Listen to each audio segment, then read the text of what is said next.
avec ce code, on affiche un aperçu des colonnes conservées et supprimées basé sur leur score d'information mutuelle. La première commande utilise un data frame MIDF pour montrer les colonnes les plus importantes parmi celles qu'on a décidé de garder, triées par leur score émis en ordre décroissant. Ça nous dit quelles features ont le plus d'impact sur notre cible.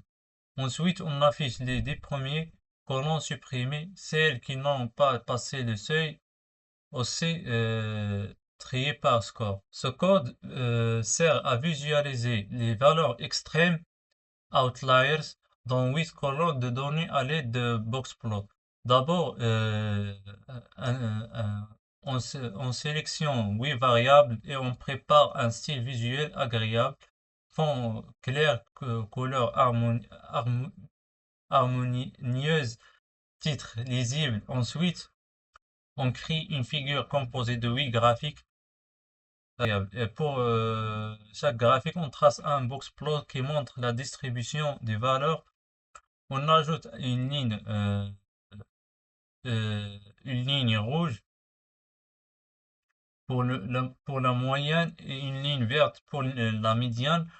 On affiche, on affiche aussi les valeurs de la moyenne et de la médiane. Et voilà les boxplots. On observe ici le médiane et le moyen de chacun des 8 colonnes. Ensuite, on crée un graphique avec Seaborn et Matplotlib pour voir la distribution des ransomware et des goodware dans notre dataset. On utilise un style moderne, une palette de bleu et un countplot avec des barres claires. On ajoute des chiffres euh, au-dessus des barres, un titre stylé et une grille discrète. Le tout est sauvegardé en haute qualité à afficher le résultat. 524 goodware contre 518 ransomware avant l'élimination des outliers. Après,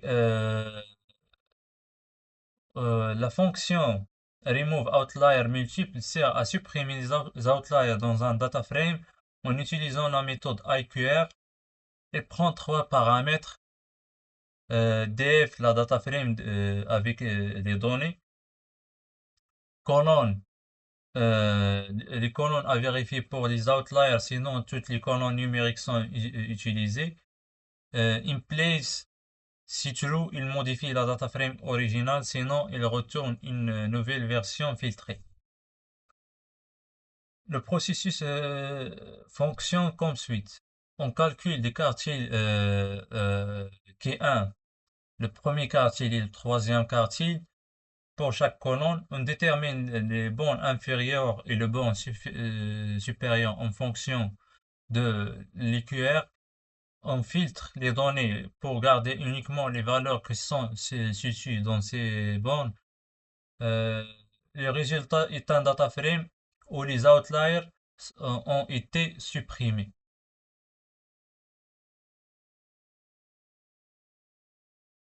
On fait ici une copie du data frame pour éviter toute modification maladroite. Ensuite, on nettoie notre dataset en supprimant les valeurs aberrantes des colonnes numériques avec la fonction remove outlier multiple appliquée sur une copie du data frame df copy. Ça donne un nouveau data frame df non outliers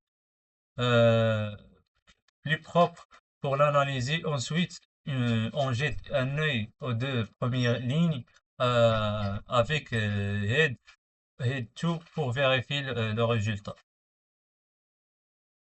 Ensuite, on fait un boxplot après, pardon, un histogramme après l'élimination des outliers. Après l'élimination des outliers, il reste juste 157 goodware contre 82 ransomware. La classe R contient donc plusieurs outliers qui ont été supprimés. Puis on réalise 8 box plot.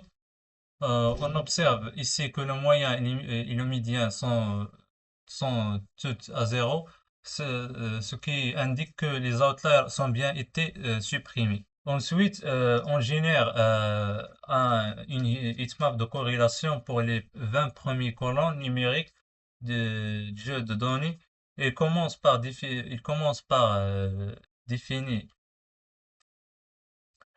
définir la taille de la figure pour afficher correctement le heatmap. Ensuite, il calcule la corrélation entre ces colonnes et crée la heatmap en utilisant une palette de euh, couleurs allant du bleu au rouge. Un titre est à jouer pour décrire l'analyse, une image et ensuite sauvegarder au format PNG. Enfin, le heatmap est affiché à l'écran pour visualiser. Euh, on, on- on observe il existe que la corrélation est faible la majorité euh, dans la majorité des colons, mais il existe quelques-uns qui ont une corrélation très forte. Ce code réalise une analyse des 6 colonnes les plus importantes du jeu de données en fonction de leur variance. Il commence par identifier les colonnes numériques avec plus d'une valeur unique, puis sélectionne celles ayant la plus grande diversité de valeurs. Ensuite, pour chaque colonne, choisit un histogramme est généré où les différentes valeurs sont représentées avec une courbe de densité et colorée en fonction de la variable sample type. Les histogrammes sont affichés dans une grille de 2 lignes avec 3 histogrammes sur la première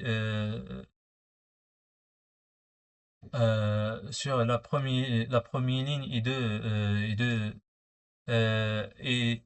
2 sur la seconde. Si une colonne présente une erreur, celle-ci est indiquée sur le graphique. Ensuite, la mise en page est ajustée et l'ensemble des histogrammes est sauvegardé dans un fichier image.